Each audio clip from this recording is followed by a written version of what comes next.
Saving a Word document as a PDF is easier than you think. In this tutorial, I'll walk you through the exact steps to convert any Word file into a PDF in less than a minute. First, open your Word document. Then, click on File tab located in the top left corner of your screen. From the menu that appears, select Save As. Now, decide where you want to save your PDF. You can choose OneDrive, Computer, or browse to a specific folder. For this example, click on Browse to choose where you want to save your PDF.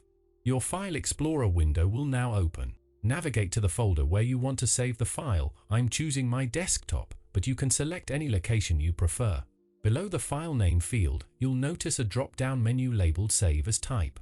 By default, it's set to Word document. Click on this drop-down and you'll see multiple file format options. Scroll down and select PDF. Once you've selected PDF as the file type, simply click Save button.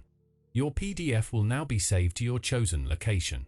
You might notice the PDF opens automatically in your default browser. In my case, that's Microsoft Edge because that's how my system is configured.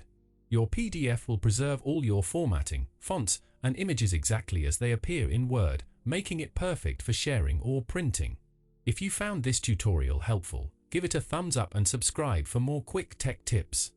See you in the next video.